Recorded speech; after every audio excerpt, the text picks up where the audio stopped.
queremos destacar la reflexión que hace la JEP en la parte emotiva de estos autos, en la medida que le da un sentido, ¿verdad?, a la justicia restaurativa, y ese sentido tiene que ver con aspectos que nosotros desde la Unidad para las Víctimas estamos dispuestos a relevar. Tiene que ver con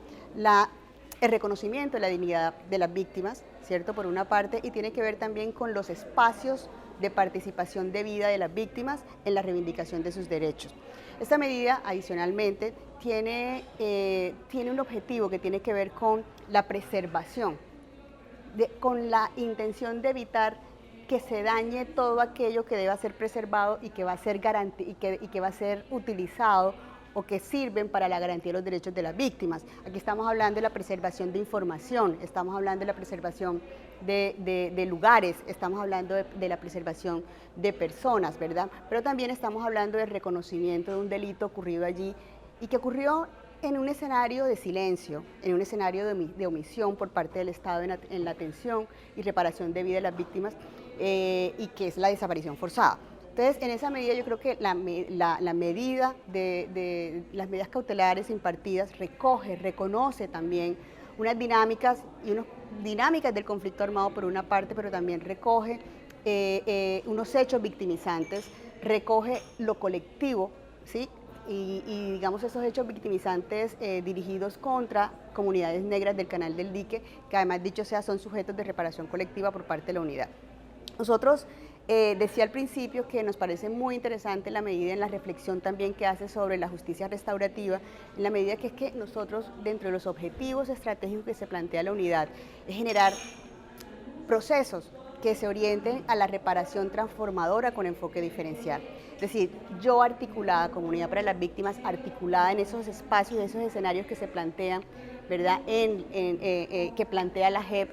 veo un espacio importante para que a través de las competencias de cada una de las instituciones contribuyamos a superar las causas estructurales del conflicto armado. Estas causas estructurales del conflicto armado se presentan como factores de persistencia que dificultan, ¿verdad?, el avance y los procesos de atención y reparación, tanto en lo judicial como en lo no judicial, ¿sí? Entonces, por eso yo creo que esta medida cautelar, ¿verdad?, la reflexión que se plantea en la medida cautelar, las decisiones que se toman en la medida cautelar, son unas herramientas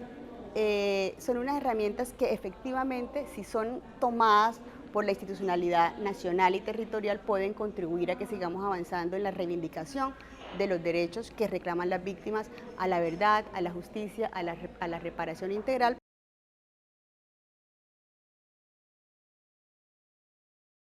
El enfoque diferencial étnico. La JEP en esta medida cautelar se sitúa con, digamos, un discurso muy estructurado, ¿verdad?, muy coherente, en relación con la necesidad de revisar los hechos victimizantes, los daños colectivos causados, ¿verdad?, y el camino a seguir para generar instancias adecuadas de reparación también desde ese enfoque diferencial étnico. Hacia allá podemos también mirar las instituciones para, digamos, generar acciones acertadas, concertadas con las comunidades en el avance por sus derechos.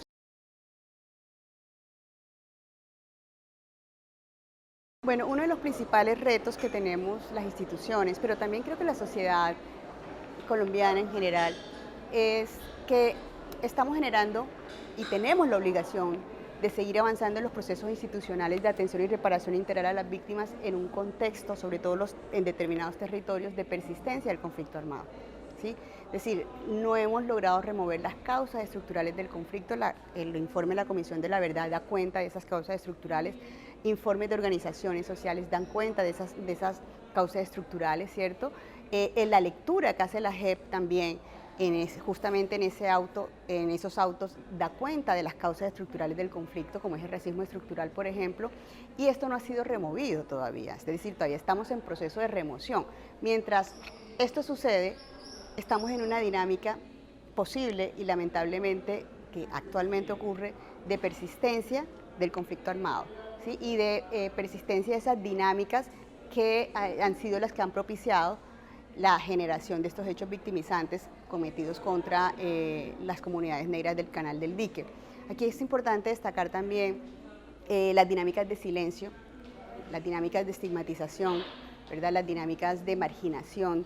de las decisiones que se puedan tomar en relación con su territorio, ¿sí? Entonces, yo considero que uno de los retos importantísimos que tenemos es seguir avanzando, la institucionalidad que deba seguir avanzando, pero en un marco de conflicto armado, ¿sí? Es decir, seguimos en esa dinámica. Sin embargo, considero que no podemos las instituciones dejar de hacer presencia en el territorio, justamente porque la comunidad está en un contexto todavía de victimización.